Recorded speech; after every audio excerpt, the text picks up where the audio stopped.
Assalamualaikum warahmatullahi wabarakatuh. Perkenalkan saya Armin Fani MPD, dosen tetap Program Studi Pendidikan Bahasa Inggris STKIP Islam Sabilal Mutadin Banjarmasin. Pada kesempatan ini, saya akan memperkenalkan salah satu mata kuliah yang saya ampu yang sesuai dengan bidang keahlian saya, yaitu metodologi penelitian kualitatif. Mata kuliah ini ditawarkan kepada mahasiswa Program Studi Pendidikan Bahasa Inggris semester 4 dengan kode mata kuliah SM24010 dengan bobot 3 SKS. Perkuliahan dilaksanakan selama 16 kali pertemuan yang terdiri dari 12 kali pertemuan untuk menyampaikan materi, 2 kali pertemuan untuk presentasi hasil kerja mahasiswa, dan 2 kali pertemuan untuk ujian tengah semester dan ujian akhir semester. Melalui mata kuliah ini, mahasiswa mempelajari berbagai konsep dan prinsip penelitian kualitatif, mulai dari landasan filosofis, karakteristik penelitian, teknik pengumpulan data, teknik analisis data, hingga penyusunan laporan penelitian kualitatif dalam bidang pendidikan bahasa Inggris. Pada akhir perkuliahan, mahasiswa diharapkan mampu menghasilkan rancangan awal proposal penelitian kualitatif yang dapat dijadikan sebagai dasar dalam penyusunan proposal skripsi atau penelitian pada semester berikutnya. Dengan demikian, mata kuliah ini tidak hanya memberikan pemahaman konseptual, tetapi juga memberikan mahasiswa dengan keterampilan praktis dalam merancang penelitian secara sistematis. Adapun capaian pembelajaran lulusan atau CPL pada mata kuliah ini meliputi CPL nomor 6, yaitu lulusan mampu menunjukkan penguasaan pengetahuan dan keterampilan berbahasa Inggris setara level B2 CEFR, serta menggunakan pengetahuan dan keterampilan untuk mengkaji, menyelesaikan masalah, meningkatkan kualitas pendidikan dan pembelajaran bahasa Inggris melalui kajian dan penelitian yang komprehensif, serta pemanfaatan teknologi informasi secara tepat yang mencerminkan sikap cinta tanah air, jiwa nasionalisme, serta nilai-nilai keislaman. Capaian pembelajaran tersebut telah diintegrasikan ke dalam rencana pembelajaran semester yang telah disusun dan divalidasi oleh Wakil Ketua Bidang Akademik serta Lembaga Penjamin Mutu. Adapun capaian pembelajaran mata kuliah atau CPMK yang ditargetkan pada mata kuliah ini adalah sebagai berikut. CPMK 1, mahasiswa mampu menganalisa paradigma, karakteristik, dan jenis penelitian kualitatif dalam konteks pembelajaran bahasa Inggris. CPMK yang kedua, mahasiswa mampu merancang latar belakang, rumusan masalah, tujuan penelitian yang baik dan benar dalam konteks pembelajaran bahasa Inggris. CPMK 3, mahasiswa mampu mengaplikasikan teknik pengumpulan dan analisis data kualitatif pada penelitian bidang pendidikan bahasa Inggris. Yang terakhir, CPMK 4, mahasiswa mampu menyusun laporan dan artikel ilmiah dalam konteks publikasi penelitian kualitatif dalam pendidikan bahasa Inggris.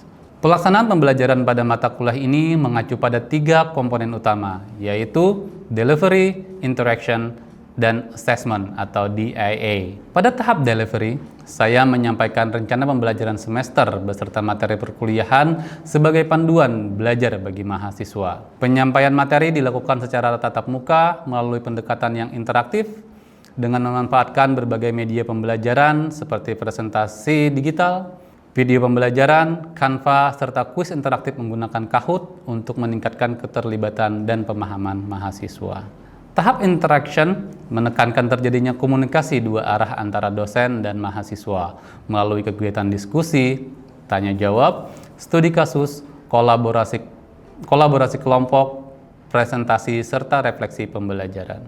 Melalui aktivitas tersebut, mahasiswa didorong untuk mengembangkan kemampuan berpikir kritis, menyampaikan argumentasi secara ilmiah, serta bekerjasama dalam menyelesaikan permasalahan penelitian. Sementara itu, pada aspek assessment, penilaian dilaksanakan secara berkelanjutan melalui asesmen formatif dan somatif. Asesmen formatif dilakukan selama proses pembelajaran melalui kuis, tugas individu, tugas kelompok, serta proyek penyusunan proposal penelitian. Adapun asesmen sumatif dilaksanakan melalui tugas tengah semester atau OTS dan ujian akhir semester untuk mengukur ketercapaian pembelajaran mata kuliah secara menyeluruh. Untuk mendukung tercapainya kompetensi mahasiswa, mata kuliah ini menerapkan pendekatan Case Based Learning atau CBL dan Project Based Learning yang dipadukan dengan metode presentasi interaktif, demonstrasi, praktik, diskusi, serta kolaboratif. Untuk mendukung tercapainya kompetensi mahasiswa, mata kuliah ini menerapkan pendekatan case-based learning dan project-based learning yang dipadukan dengan metode presentasi interaktif, demonstrasi, praktik, diskusi, dan kerja kolaboratif. Pendekatan tersebut dirancang agar mahasiswa tidak hanya memahami teori penelitian kualitatif, tetapi juga mampu mengaplikasikan dalam penyusunan proposal penelitian yang relevan dengan permasalahan nyata di bidang pendidikan bahasa Inggris.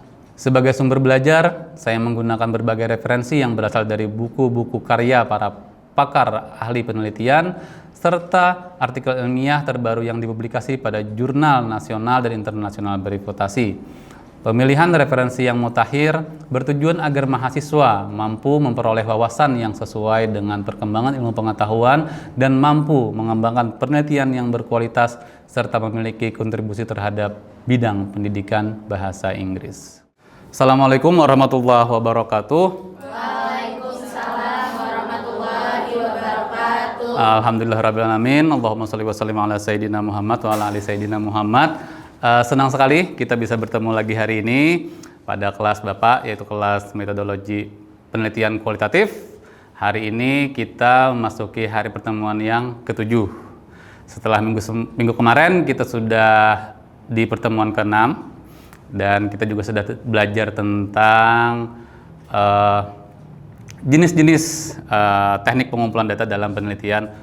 Nah, jadi hari ini kita akan selangkah lebih lanjut dari apa yang sudah kita pelajari kemarin, yaitu masih tentang teknik pengumpulan data dalam penelitian kualitatif. Nah, kalau kemarin kita tentang belajar theoretical foundation-nya, tentang teori-teorinya, apa itu penelitian, apa itu instrumen dalam penelitian kualitatif, jenis-jenis wawancara. Nah, hari ini kita akan melangkah lebih lanjut, yaitu dengan belajar membuat langsung wawancara tersebut. Oke, sebelum lanjut ke tahap pembuatan wawancara, saya ingin memperlihatkan dulu kalian sebuah video. Oke, dari video tersebut, sudah lihat kan? Ada yang ingin disampaikan? Saida dulu coba. Tadi siapa yang mau diwawancara dan siapa yang mau wawancara, Saida? Najwa Shihab. Kenal Najwa Shihab? Ya. Oh ya, oke. Yang mau wawancara? Gibran. Oke. Tapi waktu itu beliau belum jadi wapres ya. Sekarang sudah jadi wapres. Oke. Selanjutnya, Aisyah, apa yang dipegang oleh Gibran? Ada lihat? Gibran pegang apa? Sepertinya macam-macam pertanyaan. Pertanyaan. Iya, buat Najwa Shihab ya. Oke. Ada yang lain? Ada yang lain? Apa tadi? Nah, itu salah satu contoh dari kegiatan wawancara atau interview. Walaupun konteksnya beda, itu kan ada dalam sebuah kegiatan komersil ya, beda dengan penelitian. Tapi hampir sama saja konsepnya, bahwa ketika wawancara itu ada interaksi antara dua belah pihak. Dan biasanya, seperti yang kita lihat pada Gibran itu, dia megang sesuatu. Nah, apa? Itu adalah panduannya dia untuk tahu apa yang akan ditanyakan selanjutnya. Nah, begitu juga ketika kita melaksanakan penelitian, mau interview partisipan, kita akan lebih bagusnya itu punya panduan yang disebut dengan interview protokol. Nah, jadi hari ini kita akan belajar bagaimana caranya membuat interview protokol tersebut. Oke. Kita kembali ke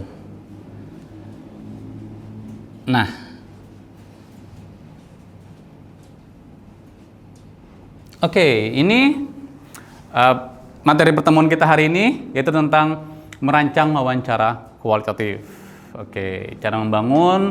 Cara mengembangkan panduan wawancara yang efektif. Ya, kemudian ada quote dari Vail dan Brinkman.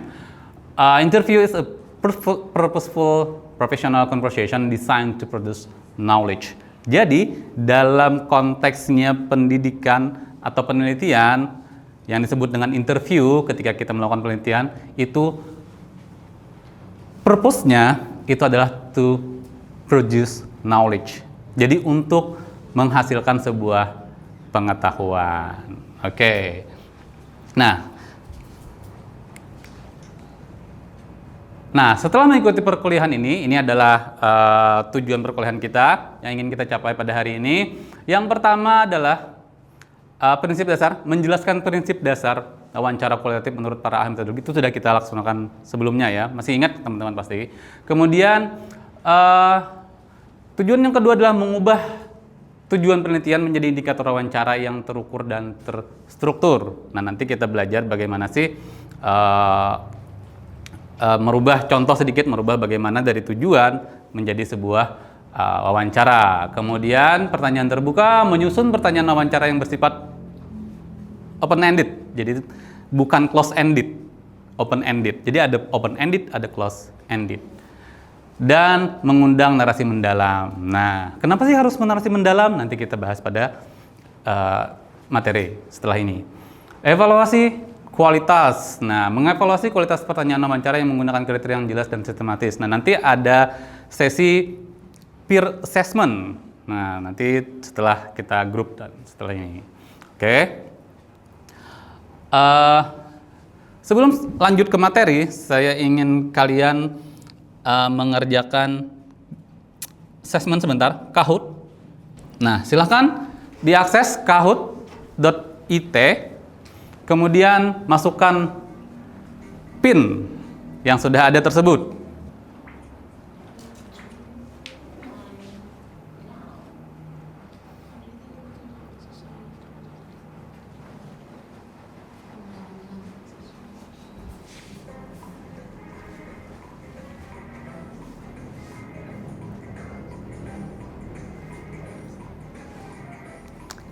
Ketepatan dan kecepatan dihitung di sini. Sudah? 5 detik lagi. Oke. Ada 4 pertanyaan wawancara, ada 1 yang tes pilihan ganda. Oke. Kita sudah tadi ada sedikit diagnostik tes tentang pemahaman kalian tentang jenis-jenis penelitian, jenis-jenis pengumpulan data dalam penelitian kualitatif. Nah, walaupun ada beberapa yang masih mungkin lupa ya, tidak apa-apa, nanti diulang lagi silakan. Next, ini adalah tujuan pembelajaran kita hari ini. Nah, ada beberapa langkah dalam menentukan penelitian kualitatif itu, membuat pertanyaan. Kita materi sebentar. Nah, langkah pertama itu adalah menentukan apa yang ingin digali. Jadi ketika ingin melakukan wawancara, kita sudah harus tahu apa yang ingin digali. Nah, kita harus tahu apa tujuan kita mewawancara seseorang. Jangan sampai kita wawancara cuman hadir saja. Nah, tadi kan kayak si Gibran kok kayaknya dia nggak tahu dia mau ngapain di sana kan. Nah, itu nggak bagus seperti itu. Jadi ketika kita memutuskan untuk wawancara, kita sudah harus tahu kita mau ngapain. Oke, nah ini contohnya. Nah, dari tujuan kan penelitian ada tujuannya, itu dirubah jadi tema wawancara. Dirubah jadi tema wawancara, kemudian dirubah menjadi informasi, kemudian dirubah jadi pertanyaan. Contohnya di sini, sebuah penelitian itu tujuannya adalah ingin mengetahui pengalaman guru menggunakan project based learning dalam pembelajaran bahasa Inggris. Nah, tema yang dikembangkan dari pengalaman ini, satu adalah pengalaman mengajar dengan PJBL. Kemudian itu adalah penerapannya sih seperti apa sih di dalam kelas. Nah, orang kan bisa punya pengalaman karena pernah menerapkan. Nah, orang yang tidak pernah menerapkan nggak tahu apa pengalamannya. Jadi kita tahu dulu bagaimana sih penerapannya di dalam kelas. Kemudian dalam penerapan itu ada apa? Ada tantangan. Udah pasti ada tantangan. Nah, berarti kalau mau ingin mengetahui pengalaman, berarti saya juga harus meneliti tantangannya yang dihadapinya ketika meneliti di dalam kelas. Kemudian, sorry. Nah ini strateginya untuk mengatasi tantangan. Ada tantangan, ada strategi. Oh ternyata ketika wawancara orangnya pendiam. Ketika ingin mengajar PJBL itu tantangannya salah satunya itu adalah misalnya muridnya terlalu aktif atau misalnya pendiam. Nah itu kan tantangan yang dihadapi guru. Kita pengen tahu apa aja sih tantangan yang dihadapinya. Terus kemudian dampak. Nah ini dari sini, dari tujuan jadi tema. Nah itu dulu yang harus kita kerjakan. Oke. Sejauh ini clear? Clear ya, jelas ya. Oke, next. Nah, tema sudah dapat. Sudah ada nih temanya, sudah tahu pengen apa yang diteliti. Barulah kita berikutnya menulis pertanyaannya. Kemudian bahasa sederhana. Satu ide, satu pertanyaan. Jangan sampai Anda bikin pertanyaan itu, maaf Pak, menurut Anda, berdasarkan pengalaman Anda, apakah tantangan yang Anda hadapi dan kemudian bagaimana Anda cara mengatasinya. Kemudian bahasa sederhana, jangan terlalu susah dipahami. Mengundang narasi. Nah, mengundang narasi ini maksudnya mendorong cerita pengalaman yang tadi. Menurut Anda bagaimana Pak pelaksanaannya? Tidak menggiring, tidak mengarahkan jawaban. Di sini penerapan PJBL-nya kada bagus loh Pak. Di sini penerapan PJBL-nya nggak bagus kan Pak? Nah itu kan menggiring. Nah, atau Anda kan sudah dijelaskan tadi oleh si guru misalnya, kayak tadi yang pertama. Itu namanya menggiring. Oke, sejauh ini ada pertanyaan? Kalau ada pertanyaan silakan angkat tangan. Oke, ya silakan. Yang saya pertanyakan mengenai wawancara mungkin di daerah yang bahasa Indonesianya masih kurang 80. Jadi kita menggunakan bahasa daerah, apa boleh itu Pak? Itu secara pelaksanaan boleh saja Ibu, karena memang kita harus berbicara dua arah, sesuatu yang bisa dipahami oleh. Iya benar Ibu, jadi jangan memaksakan harus pakai bahasa Indonesia, sementara kita misalnya mewawancaranya di daerah mungkin di daerah Kalimantan Tengah, nah yang mungkin nanti dia di sana menggunakan dominannya bahasa Bakumpai atau apa. Nah itu jangan dipaksakan menggunakan bahasa Indonesia. Nah ini awalan pertanyaan yang efektif, contoh-contoh. Nah ada ceritakan, Bapak tolong ceritakan bagaimana pengalaman Anda menerapkan project based learning di kelas. Bagaimana Anda menerapkan project based learning di kelas. Nah itu pasti jawabannya itu adalah narasi. Nah, kemudian apa yang terjadi ketika Anda melaksanakan atau mengajar menggunakan project based learning? Kemudian mengapa? Nah, itu juga bagus, mengapa? Why? Pasti jawabannya itu karena itu ada penjelasan lagi kan, karena bla bla. Nah, itu bagus. Kemudian bisakah Anda menjelaskan? Next-nya, nah ini yang disebut dengan ada opening questions. Ini question-nya ya, kita tadi pertanyaan pembukanya. Nah ini core question-nya itu istilahnya itu, ini kita mengarahkannya untuk apa? Informasi apa yang ingin kita teliti? Nah kemudian probing question-nya, ini namanya probing questions. Nah yang punya Saida tadi, di sini kan dia menanyakan tentang bisa ceritakan pengalaman Bapak Ibu mengajar bahasa Inggris. Nah dia menceritakan misalnya, terus Saida atau teman-teman yang lain itu masih bingung, kurang detail. Terus dia minta lagi, bisa dijelaskan lebih rinci, apa contohnya? Bagaimana perasaan Anda saat itu? Nah misalnya dia ketika menceritakan itu, saya pernah mengajar, terus kemudian ada siswa saya yang tidak mau aktif, saya suruh juga tidak mau. Nah itu kan ada temuan. Terus kita sebagai petanya, sebagai interviewer, bisa jelaskan lebih rinci Bu, bagaimana kejadiannya. Nah, apa contohnya Bu? Misalnya, terus bagaimana perasaan Anda saat itu? Misalnya ketika ada siswanya yang nyeletuk atau seperti apa. Nah, atau misalnya ada siswanya yang tidak mau aktif di kelas. Nah, kayak seperti Saida contohnya, apakah Anda setuju PJBL diterapkan di kelas? Nah, Saida sebagai penanya itu sudah harus ada probing question-nya. Kalau yes, apa Pak? Kalau misalnya kada apa Pak? Misalnya enggak gimana Pak? Nah, that's what we call probing questions. Oke. Nah, ini, sorry. Nah, panduan wawancara baik memiliki struktur yang bertahap, membawa partisipan dari percakapan ringan menuju penggalian tema mendalam. Nah, probing questions. Jadi, awal wawancara tuh jangan langsung, Bapak menurut Anda bagaimana penerapan PJBL di dalam kelas? Apa aja halangan yang Anda rintai? Jangan seperti itu. Silakan aja nanya, Bapak nama siapa? Bapak mengajar sudah berapa lama di sini, Pak? Nah, ada masalah seperti itu. Karena itu kan cuma untuk pembuka saja. Nah, jangan langsung yang berat-berat ketika langsung bertanya. Oke. Ini tadi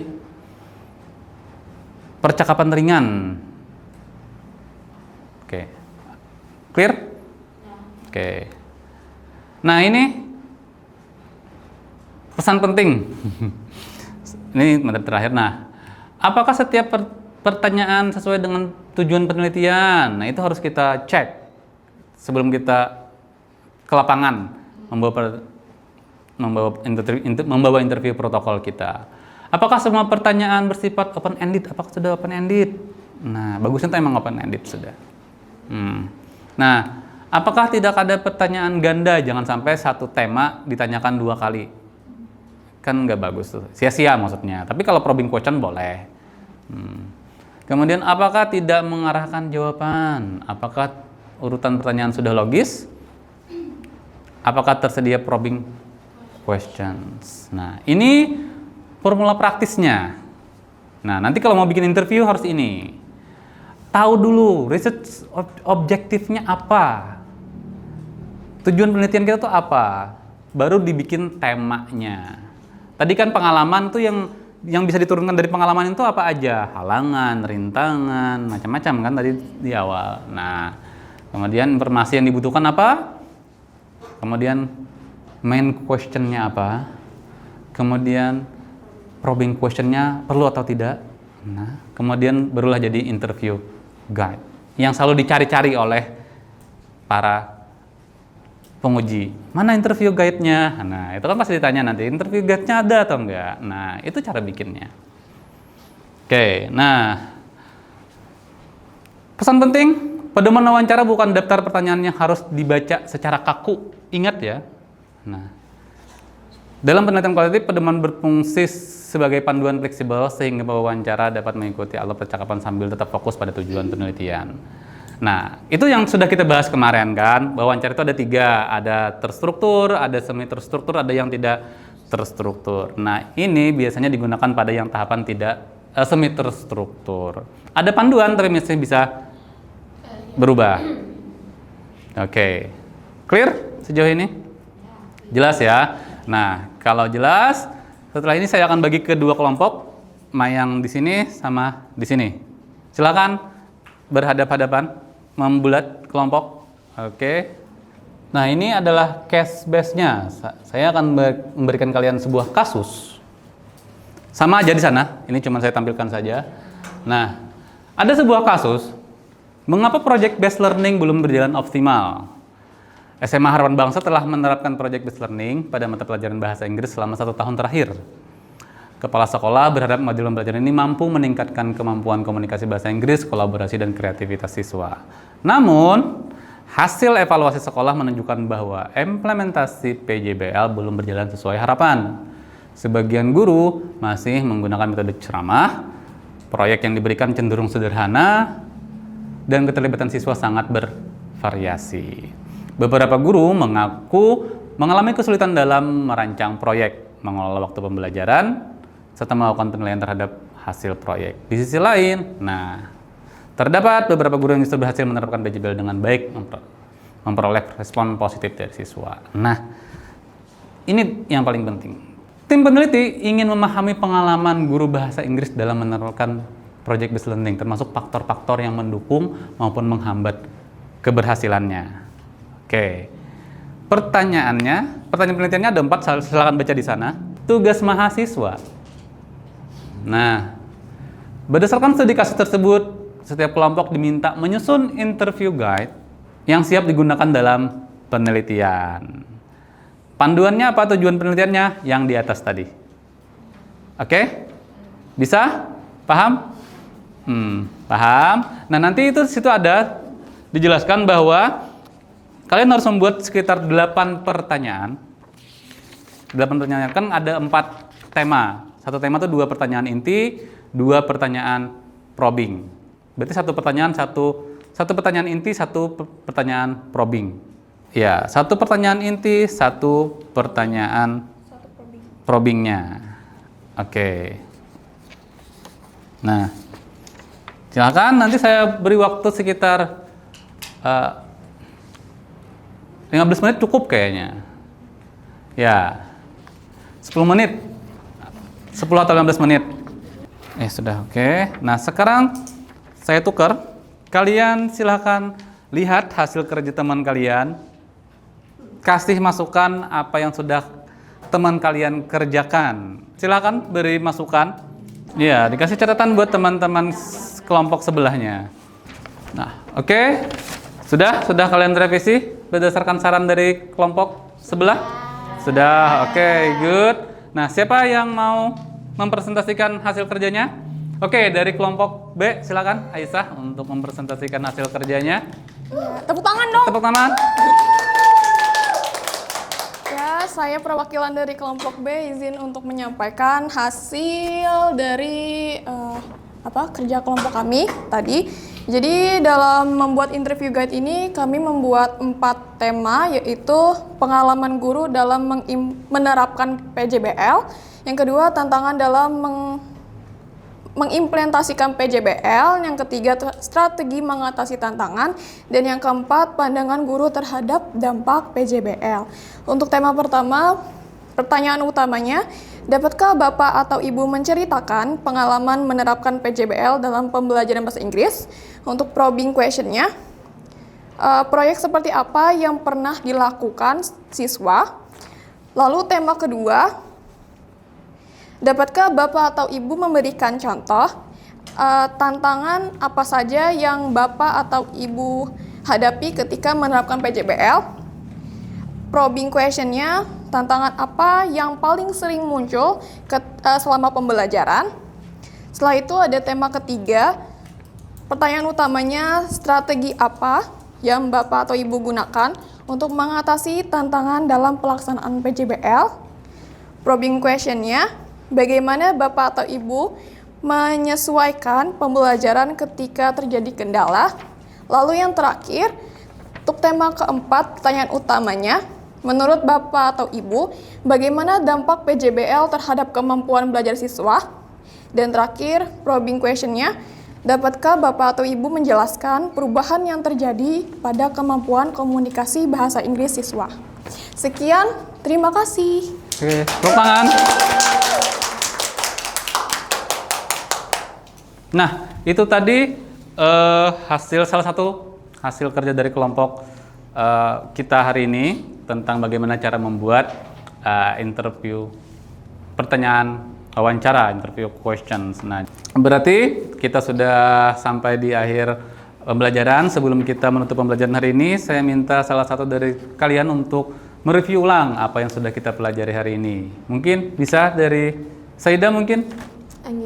Jadi untuk pembelajaran hari ini tadi ada interview guide ya untuk penelitian kualitatif. Nah, jadi hari ini tadi mempelajari bagaimana penyusunan dalam wawancara yang baik dan benar. Tadi sudah dikasih tahu kalau misalkan pertanyaannya harus open ended dan yang lain sebagainya. Gitu.